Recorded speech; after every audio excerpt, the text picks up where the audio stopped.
नमस्कार दोस्तों, स्वागत है आप सभी का हमारे इस YouTube चैनल पंडिताइन चाची में। तो दोस्तों, आज हम आपके लिए लेकर आए हैं भगवान जगन्नाथ के प्रकट होने की कथा।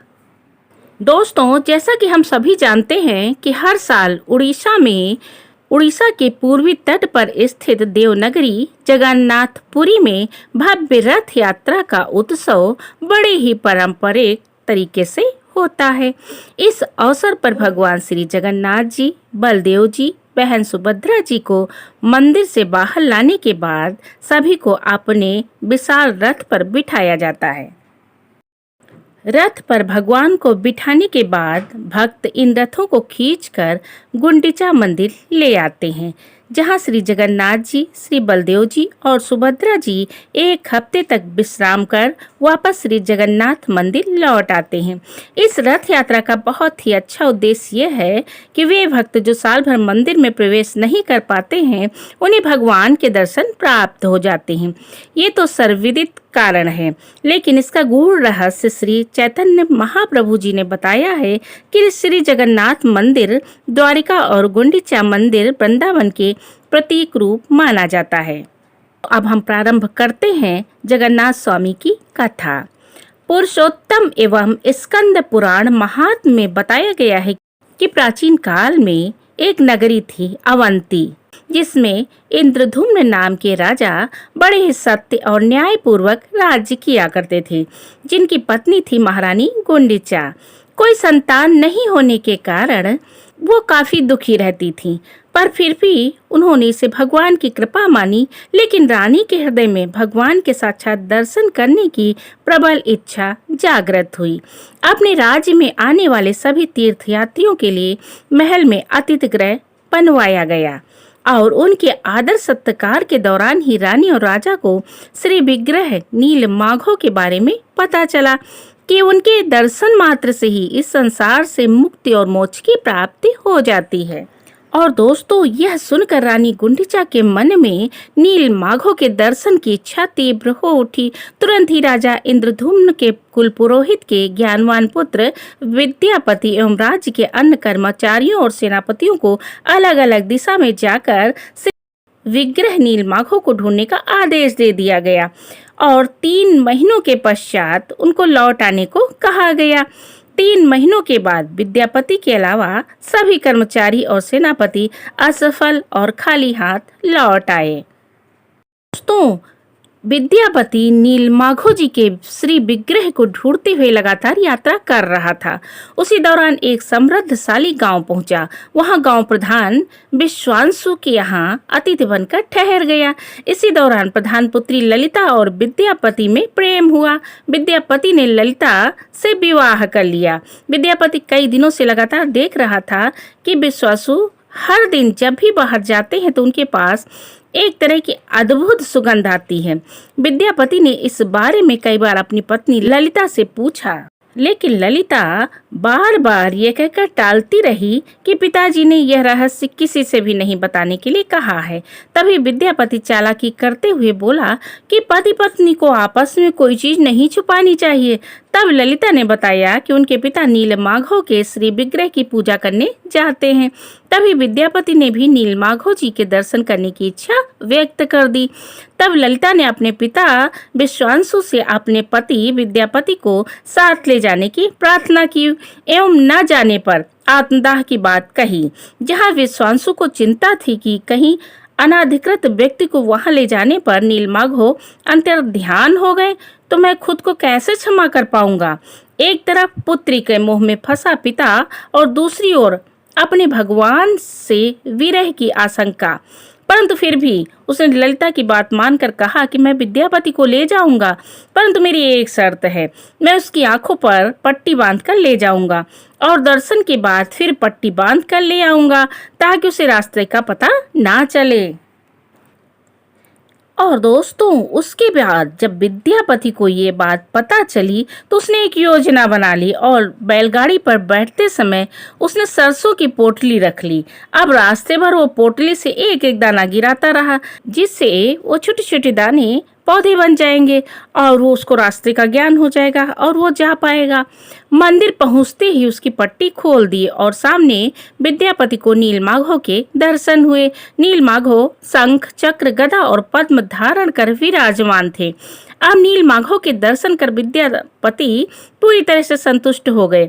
इसी बीच जब विश्वांसु भूल से कुछ पूजन लाना भूल गए तो पूजन सामग्री लेने बाहर चले गए। उनके जाने के बाद विद्यापति भी बाहर जाकर एक सरोवर के पास टहलने लगा। तभी एक कौवा पेड़ की डाल से सीधे सरोवर में गिर पड़ा और प्राण त्याग दिए एवं उसने मरने के बाद सुंदर चतुर्भुज रूप धारण कर लिया। उसी समय गरुड़ जी वहां आए और उसे बैठाकर बैकुंठ ले गए। विद्यापति ने सोचा कि एक साधारण कौवा इस तरह से सरोवर में गिरा और श्रेष्ठ गति को प्राप्त हुआ, क्यों ना मैं भी यहीं अपने प्राण त्याग कर बैकुंठ में चला जाऊं। तभी गरजते हुए आकाशवाणी हुई कि बैकुंठ जाने के लालच और लोभ में आत्मदाह का प्रयास मत करो। तुम्हें इस जगत के हित के लिए कई महत्वपूर्ण कार्य करने हैं। तुम शीघ्र राजा इंद्रधुम्न के पास जाकर उन्हें नीलमाघव के यहाँ होने की खबर दो। उसी रात नीलमाघव ने सपने में विश्वांसु से कहा कि अब तुमने बहुत समय तक मेरी सेवा की है और मैं तुमसे बहुत अधिक संतुष्ट भी हूँ, परंतु अब मैं मेरे भक्त राजा इंद्रधुम्न की सेवा ग्रहण करने की चाह रखता हूँ। अब भक्त विश्वांसु बहुत विचलित हो गए और प्रभु से दूर होने की कल्पना मात्र से ही परेशान और भयभीत हो उठे।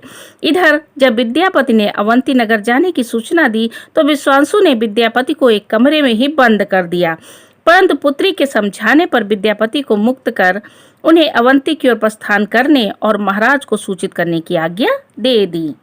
दोस्तों, इसके बाद राजा इंद्रधुम्न हर्षोल्लास के साथ सेना प्रजा के साथ सरसों के पौधे से बने निशान से नीलमाघव मंदिर पहुंचे, लेकिन सबने देखा कि मंदिर में नीलमाघव नहीं है।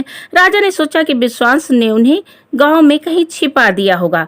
क्रोध में आकर राजा ने विश्वांसु सहित सभी सबल लोगों को बंदी बनाने का आदेश दे दिया एवं निराश होकर मन में नीलमाघव का स्मरण कर प्राण त्यागने का प्रण करने ही वाला था कि इतने में आकाशवाणी हुई कि हे राजन, सबर लोगों को अभी मुक्त कर दो। चूंकि विद्यापति ने नीलमाघव के विग्रह की खोज मेरे प्रिय भक्त के साथ धोखा करके की है, अतः मैं तुम्हें अब नीलमाघव रूप में दर्शन नहीं दूंगा और तुम्हें कुछ समय मेरी प्रतीक्षा करनी होगी। परंतु तुम और रानी मेरे अनन्य भक्त हो, इसलिए अब मैं जगन्नाथ, बलदेव, सुभद्रा और सुदर्शन चक्र के रूपों में प्रकट होकर तुम्हें दर्शन दूंगा। अब तुम सभी जाकर महासागर के निकट बंकिम मोहाना चक्र तीर्थ के समीप मेरी प्रतीक्षा करो। मैं दारूबंगा लकड़ी के भगवान के रूप में सागर में आऊंगा। एक विशाल और अति सुगंधित लाल वृक्ष की लकड़ी के रूप में प्रकट होने वाला हूँ। उस पर मेरे शंख, चक्र, गदा, पद्म चिन्ह होंगे।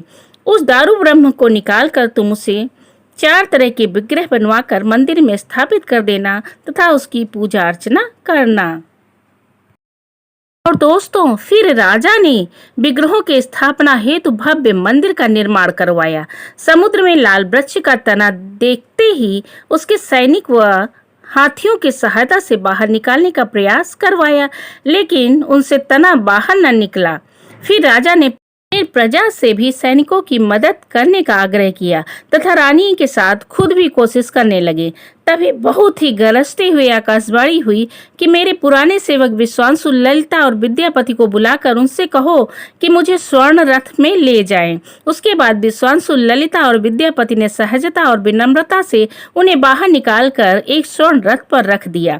अब ओडिशा के बड़े से बड़े प्रसिद्ध शिल्पकार को आमंत्रित किया गया और श्री विग्रह का निर्माण करने पर अथाह धन संपत्ति देने का वादा किया, परंतु जैसे ही उनके औजार तने को लगते छिन्न भिन्न हो जाते। तब एक वृद्ध आए, उन्होंने विग्रह निर्माण की जिम्मेदारी ली और कहा 21 दिनों तक विग्रहों को पूर्ण रूप दे दूंगा, पर मेरे बाहर आने तक द्वार कोई नहीं खोलेगा। मैं इन्हें बंद द्वार में ही रूप दूंगा। और उसने ये भी कहा अगर इसके पूर्व किसी ने द्वार खोला तो मैं कार्य अधूरा ही छोड़ जाऊंगा। राजा ने शर्त स्वीकार कर उसे पालन का वचन दिया। और दोस्तों, 14 दिनों के बाद अंदर से कोई आवाज आनी बंद हो गई। इस पर राजा ने चिंतित होकर ये सोचना शुरू कर दिया कि कहीं बिना खान पान के वृद्ध ने प्राण तो नहीं त्याग दिए। रानी गुंडीचा ने शर्त तोड़ द्वार खोलने का आदेश दे दिया। द्वार खुलने पर सबने पाया कि वृद्ध शिल्पकार कक्ष में नहीं है, लेकिन श्री जगन्नाथ देव, श्री बलभद्र, सुभद्रा देवी और सुदर्शन चक्र, इन चारों के विग्रह भी अधूरे विराजमान हैं। उनकी आंखें और नाक गोलाकार थीं, उनकी भुजाएं आधी ही बनी हुई थी, हाथ पैर भी अब तक पूरे नहीं बने हुए थे। राजा को वचन तोड़ने का बहुत दुख और पश्चाताप हुआ और वो दुखी होकर अपने प्राण त्यागने की इच्छा करते हुए जाने लगे। तभी आकाशवाणी हुई और राजा से कहा कि चिंता मत करो, मैं स्वयं भी यहीं और इसी रूप में प्रकट होना चाह रहा था एवं इन विग्रहों को ऐसे ही रूप में मंदिर में स्थापित करो। दोस्तों, इसीलिए जगन्नाथपुरी के मंदिर में इस तरह की मूर्ति स्थापित है। तो दोस्तों, कैसी लगी ये जगन्नाथ जी के प्रकट होने की कथा? अगर पसंद आई हो तो हमारे चैनल पंडिताइन चाची को लाइक शेयर सब्सक्राइब करना ना भूलें। बोलो जगन्नाथ स्वामी की जय हो।